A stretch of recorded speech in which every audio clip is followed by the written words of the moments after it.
I think AI has been really transformational. It's the next level of what we've really all experienced. It just feels different because it's moving at a much faster pace and changing at a faster pace. But we owe it to our students. We are getting ready for their future, not our future.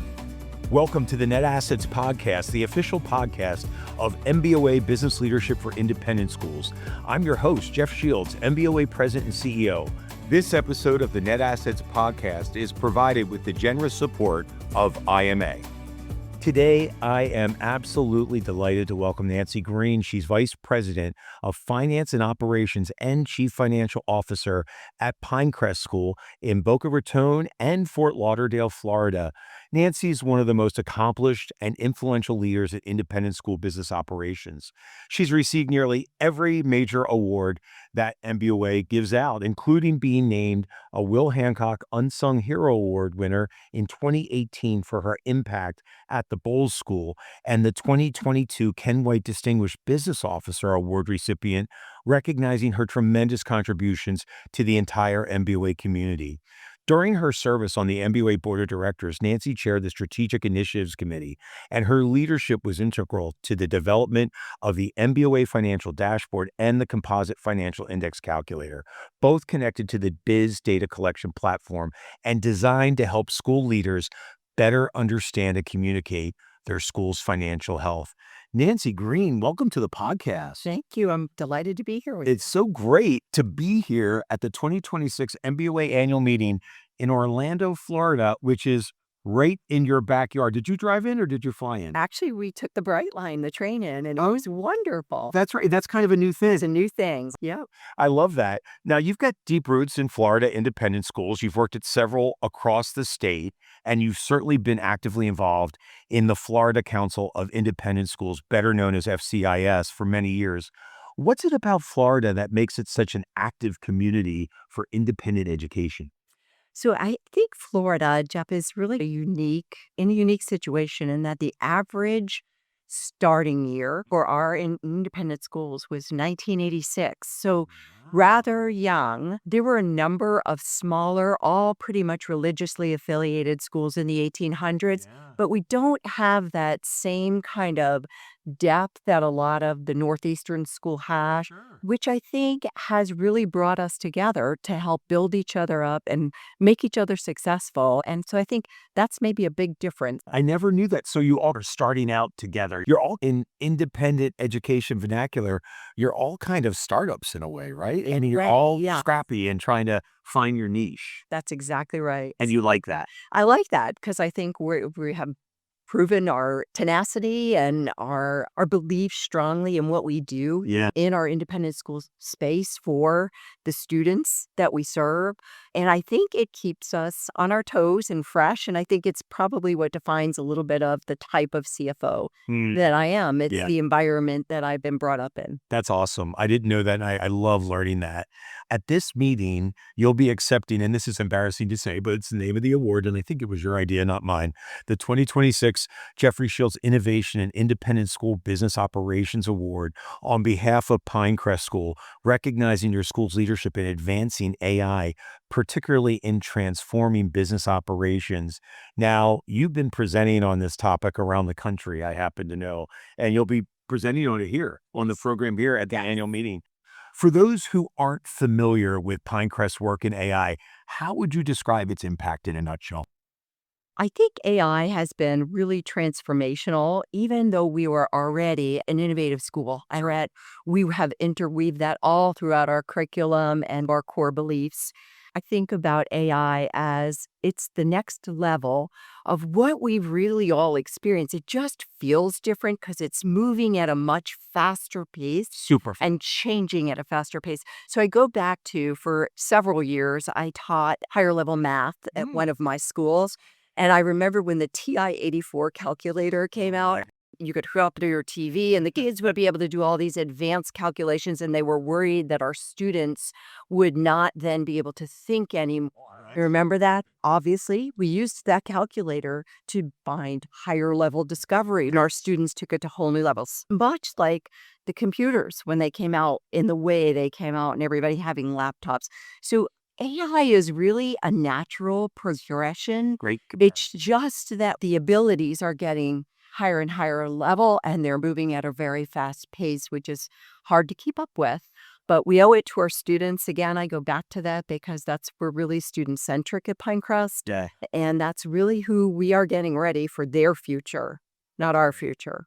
Not every business leader feels the same way about AI that you do. So let's talk about what impact has it had on your school's business operations. Yeah. I appreciate that students have led the way, but our listeners want to hear what's the impact on the business office? First of all, I'd like to give a little context to the fact that not everybody is ready to go, even though we as an institution, that's to be respected.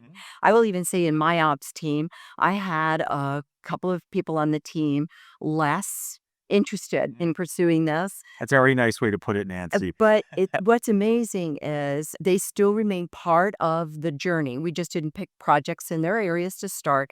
And as they learned more and saw the wins that were happening in other areas, it became exciting to them. And I actually, after just doing a training session on agentic AI, I had two of them come up and say, we're ready now. We think we can use agentic AI. We know we were really bucking the system with RPA, but now we see that there is some work that we think could really benefit. So I would encourage everybody out there who's maybe meeting or resistant yourself to look for these kind of opportunities. So that's a huge lesson learned. So even though someone's not excited about it right away, be patient. Be patient. Just keep the door open, keep the conversation going, demonstrate for them. And then in your case, they'll walk through it. They'll walk through it. They'll get there. Absolutely. Be patient. And I think just be respectful. People, Respect. everybody in a different time. And so I had some early adopters who really embraced it and we ran with it. And I will say it's brought huge efficiencies to our office. What's exciting is I'm leveraging off of these for succession planning and for PD development of people who are in tiresomely boring positions with a lot of redundant tasks. I'll use one that is often burdened with that where they can't do anything that would be more fun. AP, the AP process. It's just heavily burdened with routine practices, giving my person 2 weeks of free time to now learn other things. Plus I'm succession planning her and developing others and taking some work away from them that's growth work for her and redundant for them. And we're moving things down the pathway. And I think largely my team is really, now they're coming to me, Jeff, Yes. with ideas Yes. beyond what I initiated. And you kept your commitment to them because you said AI is not about replacing any of you. AI is about being efficient and creating, it sounds like, growth pathways allow you to build out your skills or allow you to do more strategic work. And that's really how it's played out for you. Exactly. That's so exciting. I love that. As more schools explore AI, the question quickly becomes not if, but when and how. So what's the single most important thing that business leaders need to consider when developing a strategic AI plan like Pinecrest? Yeah, and you absolutely need to have that plan. First, I would say that it needs to fit within your overall strategic plan and goals for your school, and it needs to be respectful of your particular culture. We do work with other schools when they come to us and ask questions about this, about that, and we're really mindful of trying to understand what their culture is. Sometimes they have religious beliefs or other beliefs that are contradictory to some of what they're concerned about in AI. Okay. And we talk about how we can work through those and honor those cultural things. And also, what are their end goals and what does it look like for them? Could be very different than what it looks like. So you start at what are you trying to accomplish? Exactly. What are you trying to do? Yep. And how can AI support that? Which really is the same as any technology that you would be considering at your school, isn't it? Correct. Answer the what. Don't just buy the technology and import it into your system, if you will. Exactly. But answer what are you trying to accomplish and how can technology, in this case AI, facilitate that? Now, here's a big question because you're being recognized. Everyone knows Pinecrest is a huge school. Yes. Right? Multiple campuses, big school, lots of students, lots of resources. Can any school, large or small, pursue this work, or does it require certain conditions, and it may. Is it people? Is it resources? What makes it ripe for a school to really explore an AI strategic plan? Yes. So that's a great question, Jeff. And I would say yes and Yes. so the answer is yes. Every school, regardless of their size, can benefit. In fact, one could argue smaller schools Yeah. have some huge efficiency gains Yes. because they often don't have the resources. Larger schools have the resources, but are they deployed in the most effective manner they could be, even if they're retained? So I think that there's inefficiencies potentially built into both structures that can be filled in with AI.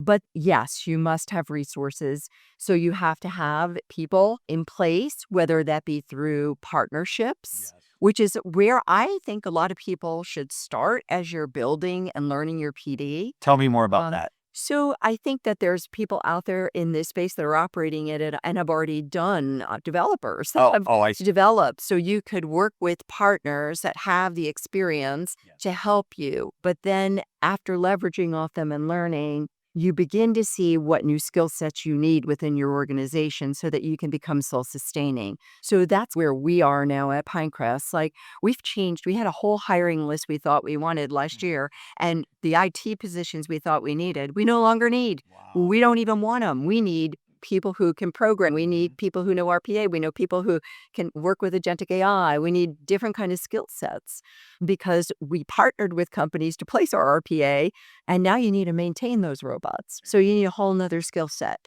The resources do need to be deployed. You do need to actively work them into your budget, but the return on the investment is the key. So you evaluate each project, calculate the return on the investment, and start with the lowest hanging fruit. Yes. Those where the return on your investment are going to come back quick enough to keep the generation going and moving. And the truth of the matter is, all schools need to be looking to start this movement. I think it's one of those things. It's like when laptops came out, and then it just became, were you going to be a one-to-one school or not? Wasn't that a quaint debate that we used to have? Bring your own device or one-to-one. It's such an easy time. Yeah, yes. Independent K through 12 schools need a strong business continuity plan, not just an emergency plan, to stay resilient through disruptions. Key priorities include identifying risks beyond natural disasters, engaging stakeholders, protecting core operations like payroll and learning delivery, and testing and updating the plan regularly. Governance responsibility sits with the board, head of school, president, and key administrators who must oversee and execute the plan to support recovery and accountability. If you're wondering how to get started, visit imacorp.com to connect with the IMA team and learn more about best practices for building a business continuity plan for your school. I have to ask you, a lot of schools, their academic side of the school were further ahead because everyone's trying to sort through AI and how it's going to impact students, et cetera, et cetera. So tell me about your relationship with academics.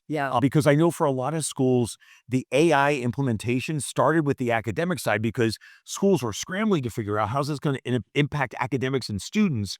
And you have a really interesting story about your relationship with academics at Pine Crest. So you can tell me more about that. So that is a key critical component of a relationship. And yes, I have a great one with our Vice President of Strategic Initiatives and Academics, and she will be joining me to accept our Innovation Award. I love hearing that. We are really partners on the tracks, and honestly, most of this is driven directly from our president, Dr. Dana Markham, who is phenomenal in the academic space and knowing what our kids need for the future. So she drives a lot of the leadership behind it. So we are incredibly blessed, and all those really have to be in place to make this a successful journey. But I had a revelation here at an NBOA conference I went to a few years ago, an AI presentation, and I was sitting in the audience thinking, oh my God, if I don't get on board with this, I'm going to be a dinosaur in short order. And I need to embrace this because this is happening in our classrooms already. I know that. I sit in on meetings. I know what the students are doing and know where we're trying to drive them. And I need to drive this as best I can, and I can't do it without the support of my academic and, of course, our president. Yes. And I came back from that conference, which is why I think this is the best PD, and I thought we need to make a movement here. And Lisa, Ackerman, my VP for strategic initiatives and academics, said, I love it. Let's get everybody together. And we designed a comprehensive, every single department played a role in the process. And we led them through a very structured process of beginning to think about what were our opportunities, because that's people's biggest weakness is really they don't even know what's possible. Yeah. What are the possibilities? It's so new And and it's changing fast, right? when you open up that view, it's amazing what happened institutionally. Yeah. I love that conversation. And we know that people can read more about what Pinecrest is doing at NBOA.org. But I want to talk about your career and where you gravitate as a professional. And what I've observed, and I'm a super fan, so I have to tell our listeners that I'm a super fan of yours, but you always seem to be where the profession is changing, where the shifts are happening, whether it's head of school compensation, whether I mentioned working with the CFI, ERM. Remember, you were the ERM queen for a couple of years there, talking about how important that is. Now, AI adoption. Why are you always in that space? Why do you gravitate towards that space? Is it instinct, curiosity, your appetite for risk?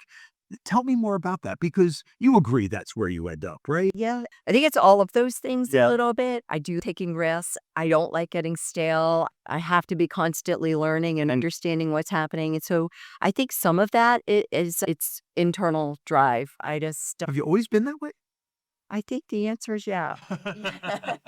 Okay, it seems to me, so I agree. I'm not gonna But argue. I don't like to get bored either. Mhm. So I feel I don't want to come in routine and Yeah. not know what's next and what's next for my team. You know that when you say that, I don't think I've ever had a conversation with Nancy Greene about the audit or your 990s or managing your 403B or maybe even health insurance. It's just that's not what you tend to talk about. You're where the profession is going to next. So that's my observation Yeah. about you. Although I do have something with health insurance. Oh, you do? We can talk about that in another time. We could talk about that on the next podcast. I love that. Help us program our future podcasts. You've also been a prolific and highly regarded presenter. I know you love presenting at the Business Officer Institute. You've been a faculty member there several times. You're a regular on MBOA annual meeting programs, and you're currently a mentor for the MBOA Leadership Academy. What drives you to give back so generously with your time? You're always at big schools, you're always doing big things, but where do you find that space to give back? It seems to be really important to you. First, I feel like so many people gave to me, and I've learned so much from people. Even sometimes we impact people or people impact you and they don't even know they are. And I feel like I was given the gift of a lot of things like that. And I feel like it's my obligation to give back. Yeah. That's one, if I can give to others. But really, Jeff, I think I'm driven by the bigger picture. Again, I go to the future of the world, the students that we're developing and the students that will come behind them. And how can we best equip them to make our world a better place? And so if I'm helping others to move that needle in their school communities, then we have that many more students out there doing great things. Oh my gosh. I love hearing that. You are the second guest that's talked about how important their work is to students. So you're talking about future students. The last guest talked about working on financial aid and creating opportunities and access Yeah. for students. So if anyone out there thinks that CFOs aren't student-centered, at least the very best ones, I'm going to prove you wrong with these podcasts. So thank you for sharing that. What's one thing you've gained personally or professionally from being engaged with MBOA? Oh, that's countless things. Friendships, Yeah. business partnerships. Oh, yeah. Yeah. That really have strengthened me. I don't want to minimize our vendor partners that you've brought to the table and that the team has put together, the collaboration, the friendships, the willingness of others to speak where I've gone to their presentations and they've ignited a thought or a fire in me. Sometimes it's not even necessarily directly what they're presenting, but it creates a catalyst for thinking in another way that people may not even know. I think coming to MBOA, I think, I've never missed a year. I didn't know that, but I like hearing. I know it makes sense. And I think that this is the most important PD that we can come together as leaders in independent schools and get new ideas and remain relevant. our time's coming to a close, but I know, and I don't know if it's near or far. I just know you're not going to do this forever. None of us do this forever. But what do you want your legacy to be as a professional, to the profession, to NBOA, to Florida? But when people talk about Nancy Greene, when your work in this particular space is done and you move on to a different chapter, what do you want people to say about you? What do you want to leave behind? I think I would hope that I have contribute to helping people develop and enhance their strategic thinking, that I moved the needle in their favor in some way, thereby personally developing them or by making an impact with something they were able to take back to their schools, that I've strengthened maybe the integrity of the profession, and maybe was a good role model for others that would come behind, and that other people might want to do this same kind of a work because of something they heard me say or share, so that it can go on into perpetuity. And I think at a personal level, that I was generous, that I was kind, and that I somehow created a better space for everyone. I think you've been successful in doing that. And so I appreciate our time together so much. Thank you for joining us today and for the extraordinary thought leadership, generosity, I will remember you that way, and innovation you bring to independent education and to NBOA. To our listeners, I mentioned it before, but it bears repeating. You can learn more about Pine Crest School's innovation in AI at NBOA.org. And remember, NBOA is your partner in leading innovation in the business of independent schools. Thank you again to IMA for supporting this episode of the Net Assets Podcast.